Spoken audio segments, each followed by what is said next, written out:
Na aula anterior falamos sobre o diagrama de relações entre causas e efeitos.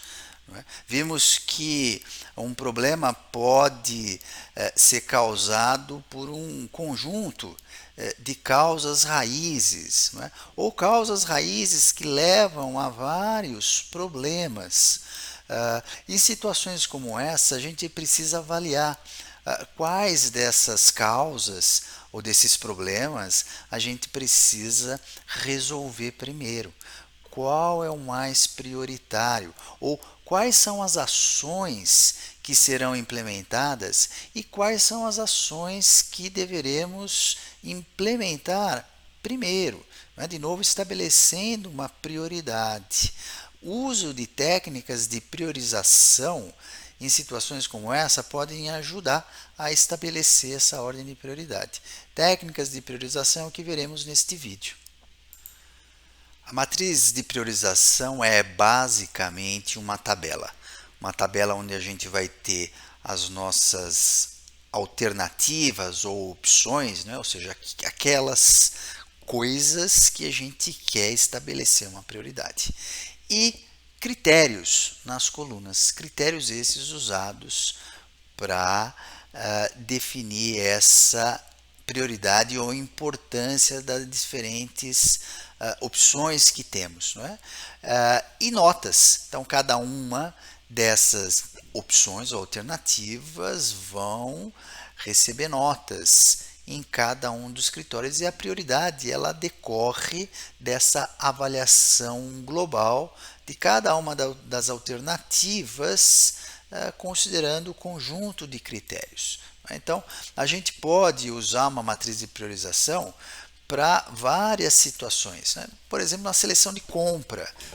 Pensar num exemplo mais banal de a compra de um computador, de um carro. Né? Eu posso estabelecer critérios relacionados a custo de operação, custo de manutenção, né, de um carro, a disponibilidade de assistência técnica, a reputação da marca, atributos do bem, não é? Quais são essas características de maior interesse no produto, e vários outros critérios que possam nos auxiliar nessa escolha.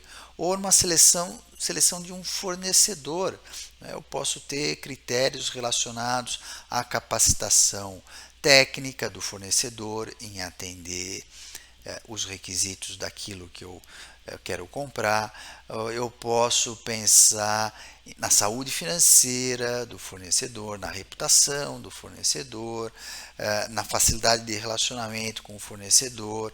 Bom, vários critérios. A mesma coisa, seleção de candidatos. Candidato para uma vaga. Eu vou ter vários critérios que vão ser usados na avaliação. Uma série de outras ações. Em gestão de melhoria, a gente pode pensar na priorização de problemas, na priorização de ações. Portanto, a matriz de priorização ela traz como benefício, primeiro, o uso de critérios explícitos, objetivos para escolhas, para que a gente faça escolhas. A prioridade, o estabelecimento dessa prioridade pode ser de uma forma mais simples, pela pontuação e um número de prioridade a partir da pontuação dessas alternativas nos diferentes critérios, ou pode usar técnicas mais sofisticadas, técnicas multicritério de apoio à decisão. E, claro, muito importante, a aplicação da técnica promove a reflexão, promove a explicitação de ideias, a reflexão com base em ideias, em critérios explícitos e uma busca de consenso, uma discussão e busca de consenso. Um exemplo, na priorização de problemas. Então, nessa nossa ARA, nesse nosso diagrama de relações de causa e efeito, a gente identificou várias causas raízes, não é? Então, por exemplo, falta de treinamento, equipamento com baixa repetibilidade, não é? Ou a falta de troca rápida de ferramenta. Não é? Então, qual critério, qual problema priorizar? Eu preciso estabelecer alguns critérios para estabelecer qual desses problemas eu devo atacar primeiro. Né? Então, aqui só uma pequena observação. Quando a gente fala em causa, aqui a gente no fundo está se referindo a problema, né? São causas raízes, não é mais a causa de um problema, é problema, então portanto a gente está falando em priorizar a a ação sobre problemas. Quais são os problemas de resolução prioritária? Bom, eu posso de outro modo pensar nas ações, não é? Critérios para ações, não é? Para esses diferentes problemas, não é? Ações antevistas para esses problemas. Então a gente vai ver que os critérios eles podem ser diferentes. Né? Então, portanto, quando a gente vai usar uma matriz de priorização, a gente precisa, claro, né, saber o que priorizar, ou seja, quais são essas nossas alternativas em que a gente vai considerar, né, para estabelecer uma ordem de prioridade, quais são os critérios que a gente vai usar e como a gente vai proceder, qual que é esse passo a passo. Né? Existem algumas técnicas e que estabelecem já um conjunto de critérios, não é? Seja para a resolução de problemas ou priorização de problemas, como FEMEA, GUT, ou importância versus urgência, ou seja, para priorização de ações, né, como básico, risco, custo-benefício. Né, porque os critérios eles mudam. Então, por exemplo, FEMEA, né, que faz referência a Failure Mode and Effect Analysis, né? Então, análise dos modos de falha e seus efeitos, é uma técnica já bastante antiga, aplicada especialmente na manufatura, na indústria automobilística, em outras indústrias também. A priorização de resolução de falhas, né, ela se dá pelos critérios severidade, né, ou seja, grau de severidade do efeito da falha, a probabilidade, qual que é a chance dessa falha ocorrer e, por último, qual que é a chance de, ocorrendo a falha, a gente detectar essa ocorrência antecipadamente. Uma outra técnica para a resolução de problemas, ou para priorização, melhor dizendo, de problemas, é a técnica GUT, que de novo faz referência aos critérios. Que critérios são esses? Gravidade, que é o mesmo que severidade, urgência para a eliminação desse problema e tendência de o problema se agravar. Já quando a gente pensa em ações, não é? E critérios para a priorização de ações, uma das técnicas é essa matriz básico, né, que faz referência aos critérios. Benefício esperado com a implementação da ação, abrangência esperada da ação, por exemplo, quanto que essa ação ataca, minimiza problemas, não é, que a gente precisa contemplar. Satisfação esperada dos colaboradores com a implementação dessa ação, investimento requerido, satisfação esperada dos clientes e, por último, facilidade esperada prevista para operacionalização dessa ação. Uma outra técnica é a matriz RICE, né, o RICE, que faz referência a esses critérios. Reach, né, alcance esperado com a implementação da ação, tem bastante sobreposição com abrangência ou impacto, né? Tem a ver com o benefício, impacto esperado da ação, confiança de que a ação gerará o resultado esperado e o esforço requerido para a implementação de ação. Né? que é uma técnica usada para priorização de ações.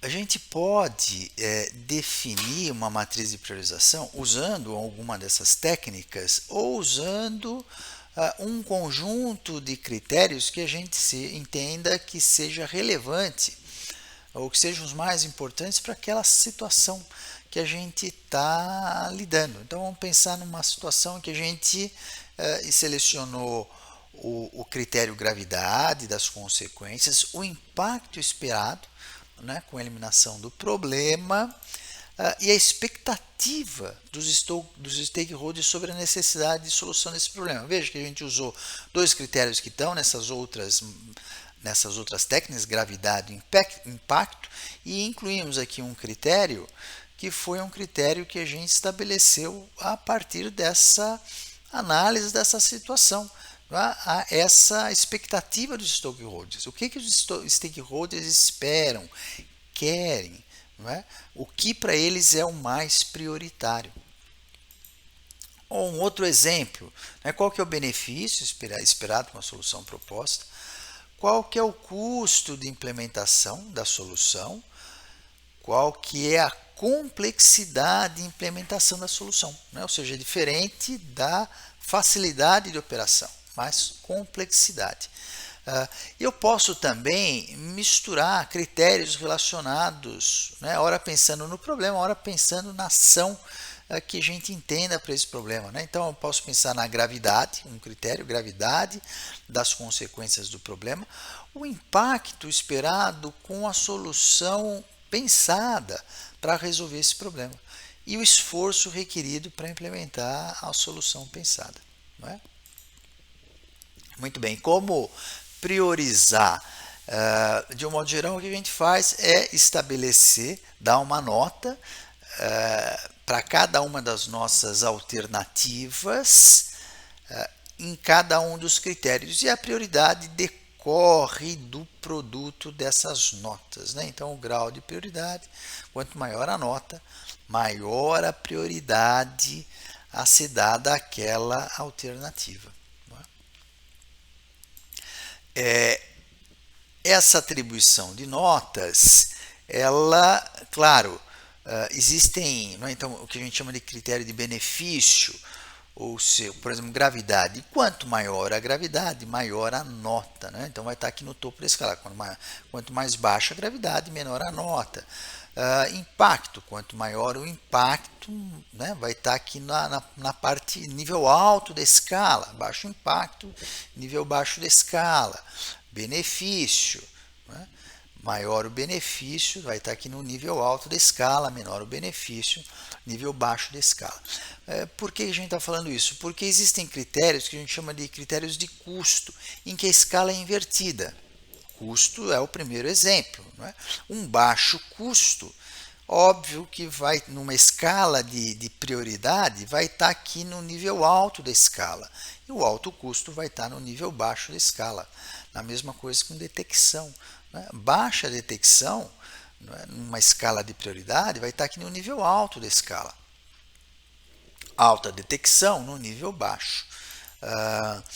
A mesma coisa com esforço. Baixo esforço vai estar no nível alto, alto esforço no nível baixo. Ou seja, invertemos essa escala. Bom, quando a gente chega numa nota de prioridade que corresponde ao produto entre as notas nos diferentes critérios, a gente pode ter um problema causado por essa compensação, não é? Essa compensação entre critérios resultante desse produto pode levar a uma priorização indesejável, né? Então veja um exemplo em que a gente tenha dois critérios, gravidade e ocorrência. A gente pode ter uma situação em que o problema que tem a maior gravidade, não é, entre os problemas sendo considerados, pode resultar na menor prioridade. Por quê? Porque a ocorrência dele é baixa na comparação com os outros problemas, né? Mas tem uma alta gravidade. E aí, portanto, a gente está deixando de priorizar um problema de alta gravidade. Então, portanto, essa compensação ela pode ser problemática. Não é? Problemática. Então, uma alternativa para isso é a gente estabelecer pesos para os diferentes critérios e usar um modelo aditivo para o cálculo da prioridade. Com isso, então, a gente evita ou minimiza esse efeito da compensação, não é? Estabelecendo pesos, não é? Pesos para os diferentes critérios. Bom, uma outra forma ainda de a gente priorizar é usando não uma tabela, mas usando quadrantes, né? Quando a gente tem dois critérios, como esse exemplo, importância versus urgência, a gente pode ter. Então a gente aqui tem os nossos 4 quadrantes, onde a gente vai ter aqui prioridade alta quando o nosso problema tiver uma importância alta e uma urgência alta. E o contrário, uma prioridade baixa, quando tiver urgência baixa, importância baixa. Ou quando a gente está falando em custo-benefício, a gente pode ter aqui uma prioridade alta quando o custo for baixo, aqui a gente não inverteu a escala, e o benefício for alto. Ou uma prioridade baixa, na situação oposta. Muito bem. Quais são as dificuldades de usar uma técnica como essa de matriz de priorização? Primeiro, sobre os critérios. É importante que os critérios eles sejam claramente definidos, estabelecidos. Então, quando a gente está falando gravidade, a gente está se referindo à gravidade do quê? Gravidade para a pessoa humana, para o usuário do produto ou do serviço, ou é para o negócio, o que exatamente a gente está querendo dizer com gravidade. O esforço, esforço inclui o quê? Inclui tempo, inclui custo, capacitação dos recursos humanos ou recursos humanos altamente capacitados. Então precisa deixar claro cada um desses critérios.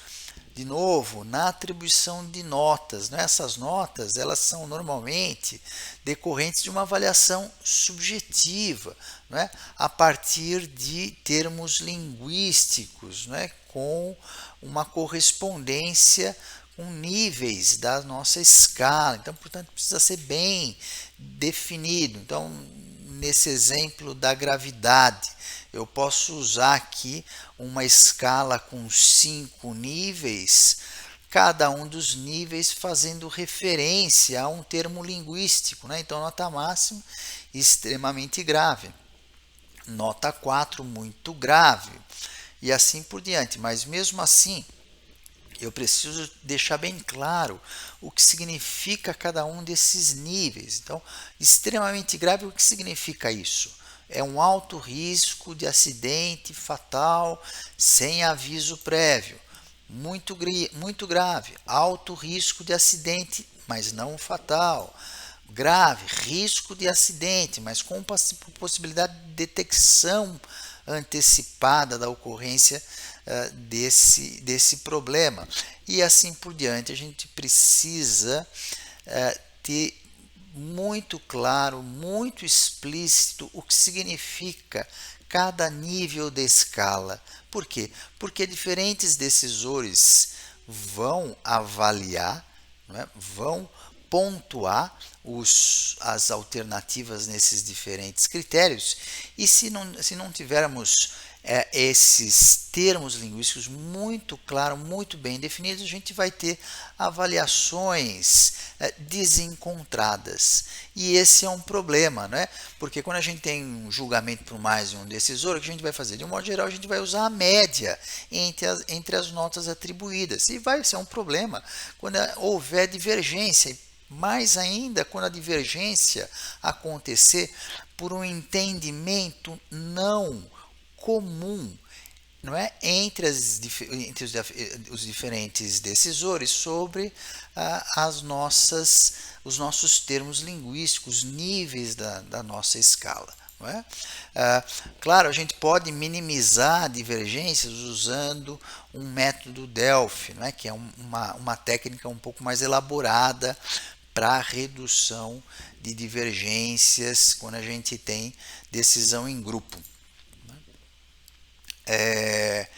Outro ponto é quando a gente tem a gente chega num cálculo de prioridade em que os valores são muito próximos, não é?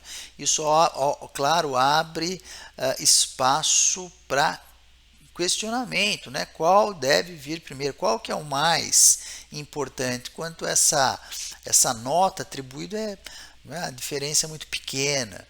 Não é? E aí, numa situação como essa, a sugestão é decidir com base no critério de peso preponderante. Bom, falamos sobre essas diferentes técnicas, não é, que basicamente trabalham com critérios, não é, critérios que podem variar dependendo da situação, não é, numa tabela onde a gente vai pontuar cada uma das alternativas com base nesses critérios e vamos calcular lá um índice de prioridade. No entanto, outras técnicas mais elaboradas, né, técnicas MCDM, Multi-Criteria Decision Making, podem ser usadas. Né? Então, uma técnica muito popular é o AHP. Outra técnica bastante conhecida é o TOPSIS, Prometi, Electri, são todas técnicas multicritério que tem um procedimento de cálculo de prioridade que é, claro, mais robusto, mais elaborado e, portanto, ajuda nesse processo de priorização, de ordenação de prioridades. Né? A gente pode ainda combinar com essas técnicas o uso de conjuntos fuzzy ou números fuzzy, né? Que ajuda a processar matematicamente, computacionalmente, julgamentos a partir de termos linguísticos. No próximo vídeo falaremos sobre uma dessas técnicas multicritério de apoio à decisão, que é o AHP, uma técnica bastante popular. AHP, Analytic Hierarchy Process. É o que veremos no próximo vídeo, pessoal. Até lá!